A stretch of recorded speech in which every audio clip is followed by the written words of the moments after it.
Hey, you're looking good today. This is Frank in the Brazil Times newsroom, and here's what's going on. Indiana Secretary of State Connie Lawson said the U S Department of Homeland Security is encroaching on the state's constitution.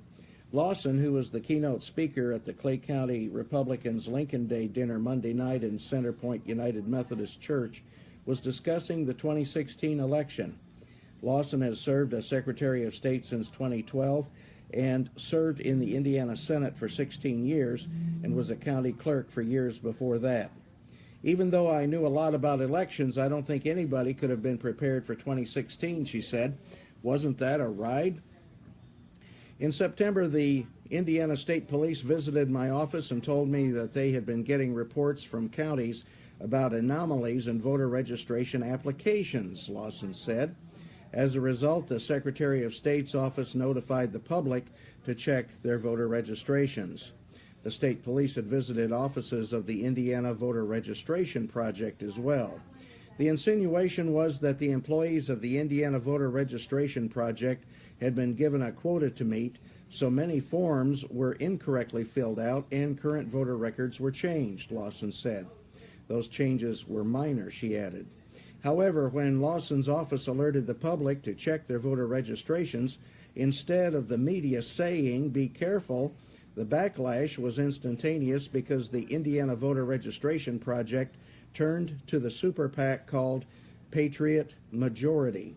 The Patriot Majority hired not one but two PR firms here in Indiana to make my office look bad, the state police look bad, the governor look bad, and to attack me personally.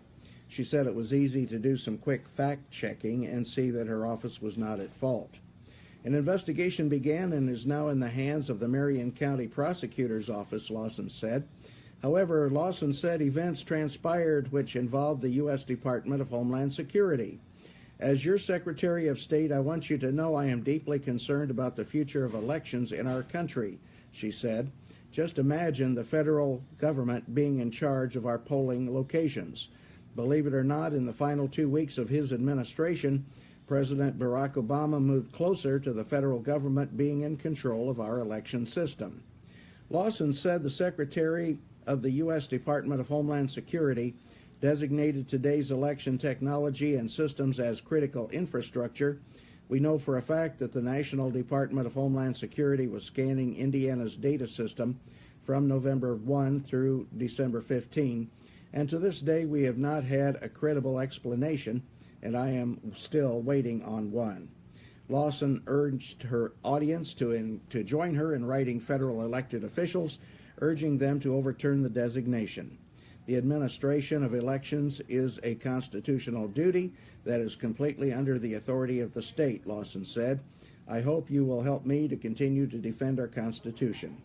Following her speech, Clay County Republican Chair Patty Fox presented Lawson with a birthday present of bowls from Clay City Pottery.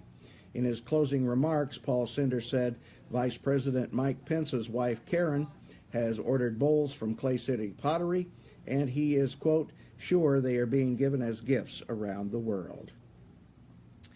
And let's see what else is going on today that we can tell you about. Marshall Nuckolls received the Clay County Republican Party's Legacy Award during the Lincoln Day dinner on Monday. This person has served his country, the Wabash Valley, and our state very well, and also served Clay County Republicans very well, said Paul Cinders during his introduction. And so congratulations to Marshall Nuckolls on that honor from the Republicans. Lisa Mars is here. Good morning to you, Lisa. The Brazil Community Choir will begin rehearsals for its presentation, The Spirit of America, on Thursday, May 4th at 7 p.m. at Peniel United Methodist Church.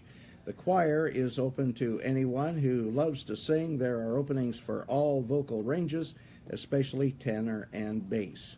The community choir rehearses every Thursday, and those rehearsals last about 1 hour. Hi, Evelyn Brown. Good to see you today. The Clay County Historical Society will meet at 7 p.m. Monday in the lower level of the museum. In observance of the upcoming Loyalty Day, the guest speaker will be Vietnam veteran Stony Stitzel from Brazil. Stitzel did a one-year tour in Vietnam and logged over 1,130 hours of flying time. And the Rotary Club of Brazil and Brazil Family Restaurant will host a pancake breakfast fundraiser for the Clay Youth Soccer Club on Saturday from 8 to 10 a.m. at the restaurant's rear banquet meeting room. Diners should enter the event at the double-door entrance off of 903 West Jackson Street. The breakfast will include pancakes, sausage, and beverages, coffee, tea, milk, juice, and water. Cost is $8 for adults, $5 for children ages 12 and under. I'll be there. I hope to see you there as well. It's a great project, the Youth Soccer Club, and we're looking forward to helping them out with their fundraiser. Hey, this is Frank in the Brazil Times newsroom. It's good to see you today. Remember, there's a lot more for you in the printed edition of the Brazil Times, as well as online at www.thebraziltimes.com. We'll see you later.